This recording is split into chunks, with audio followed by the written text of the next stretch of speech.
Welcome to this explainer, where we're diving straight into the hard science of how trauma therapies physically heal the brain.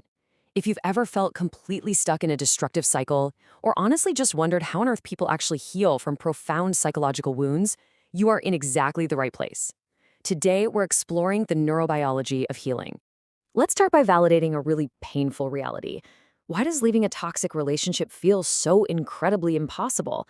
I mean, you know they're hurting you. You know you should leave. You might have even left before, only to end up going right back. Let me be clear. This isn't weakness. It's not a lack of willpower, and it definitely isn't stupidity. It is deeply rooted in neuroscience. Your brain is literally chemically hooked, and understanding that is the very first step toward true healing. Researchers call this dynamic a trauma bond. Basically, it's a phenomenon where cycles of intense pain followed by sudden relief repeatedly fire off in your brain. And because that relief feels so intensely powerful, your brain starts to chemically register the person causing the pain as your one and only source of comfort. It creates a chemical dependency that can honestly feel way stronger than bonds formed in healthy, loving relationships. So, this explainer is going to serve as your clinical roadmap to healing. We'll be walking through the biology of trauma bonds, how trauma alters the brain, establishing neural safety, memory rewiring therapies like TFCBT and EMDR, and finally, post-traumatic growth. Okay, let's jump right into section 1, the biology of trauma bonds and understanding this intense chemical trap. Dr. Patrick Carnes identifies several distinct effects that severe trauma has on the brain. When you're profoundly frightened, your brain circuitry actually changes. It gets stuck in a constant alarm state, basically just bracing for the next hurt. And this shows up in a few distinct ways. You've got physiological arousal, where you're almost seeking danger, trauma blocking, where you numb your feelings out, trauma splitting or dissociating from reality, and a really profound sense of trauma shame. Ultimately, these all coalesce into trauma bonds, dysfunctional attachments that happen in the presence of danger and exploitation. Your coping mechanisms just get totally overwhelmed and your brain adjusts simply to survive. Moving to section 2, how trauma alters the brain by hijacking the reward system. This explains why these bonds are so unbelievably stubborn. The crucial takeaway here is that in a trauma bond, your brain actually can't tell the difference between a toxic relationship and an addictive drug. It literally treats intermittent toxic affection like a hit of cocaine. This hijacks your amygdala, which is your brain's fear alarm, causing massive dopamine crashes that keep you completely trapped in survival mode. But within a healing brain, the prefrontal cortex, your logical decision-making hub, wakes back up. That stabilizes your dopamine and lets you process threats logically instead of just reacting impulsively. So how do we actually get there? That brings us to section 3, phase 1, establishing neural safety.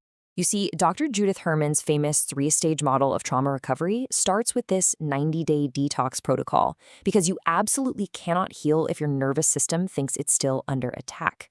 Breaking a trauma bond isn't about willpower, it's about rewiring chemistry. The first 30 days are purely focused on dopamine replacement. It's essentially a neurochemical fast where you cut contact and replace toxic dopamine hits with healthier sources like exercise or a new hobby, just to stabilize your nervous system. Then, days 31 through 90 move into memory rewriting, where actual therapeutic reprogramming can finally start because your brain is out of active survival mode. Once that baseline of safety is there, we move to section 4, TFCBT, rewiring guilt and attachment, which is where we see measurable clinical healing. This is the absolute core of trauma recovery, specifically through trauma-focused cognitive behavioral therapy, or TFCBT. And the science backing this up is incredible. A 2025 study published in the Caspian Journal of Health Research proved exactly how dramatically TFCBT heals the minds of domestic violence survivors. They looked closely at how this specific therapy impacts guilt, emotion regulation, and attachment styles, which are the very things trauma tends to destroy. The researchers used this very precise 8-week structure, and the progression is super important here. Early on, the focus is strictly on understanding trauma and building basic emotional regulation skills. But by sessions 5 and 6, patients are actively creating a trauma narrative and safely examining massive emotional barriers like guilt and insecure attachments. They're gradually exposing the brain to trauma memories to fundamentally break down those maladaptive beliefs. The clinical data we get from this is staggering. Take a look at how TFCBT dropped guilt scores in these survivors from a pretest average of around 15.6 all the way down to 116. That is a massive, clinically significant drop. It proves that alleviating trauma-induced shame, that incredibly heavy burden of feeling somehow responsible for your own abuse, is a measurable science. It can systematically be unlearned. Alongside TFCBT, we have Section 5, EMDR, defragmenting traumatic memories. Think of this as a system update for the mind. So EMDR stands for eye movement desensitization and reprocessing, and it's a wildly powerful therapy. Think of it as a literal software update for your brain. It uses rhythmic left-right stimulation to mimic REM sleep. This naturally defragments traumatic memories, essentially taking them from a corrupted folder marked present active threat and moving them over to a secure archive marked past event. It weakens the link between the memory and your body's panic response, allowing you to recall what happened without the overwhelming emotional charge. Now, if you are in the thick of this right now, this number is for you, 11.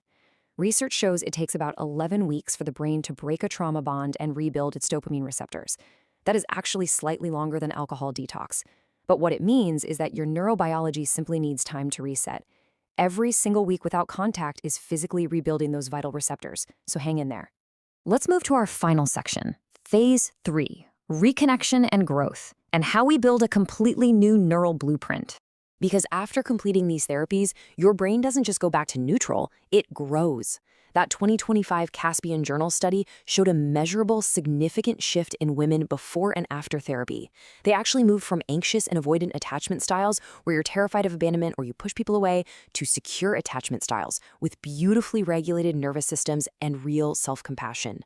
The brain's software was successfully rewritten. And this data point absolutely blew my mind. 70%.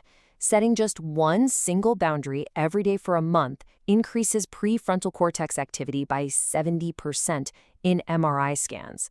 This physically proves that small, daily acts of self-advocacy physically reshape the neural pathways of your brain, reducing those impulsive reactions tied to your past trauma. To maintain this new neural blueprint, consistency is everything. Small daily habits like gratitude journaling actually boosts healthy dopamine. Setting micro-boundaries, like literally just saying, hey, I need 10 minutes to think about this, strengthens your inhibitory pathways so you can actually resist trauma-bonded impulses. And body-first listening, like taking deep breaths before a stressful interaction, directly calms the amygdala. These are not just cute self-care tips, they are neurological maintenance. We're ending this explainer today with a beautiful quote from the poet Mary Oliver. Instructions for living a life. Pay attention, be astonished, tell about it. You see, trauma recovery isn't about perfectly erasing the past. It's about giving your brain the safety to finally live freely and pay attention to the good stuff.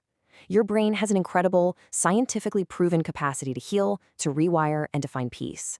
So, armed with the science of how trauma therapy actively heals the mind, what step are you going to take on your roadmap today?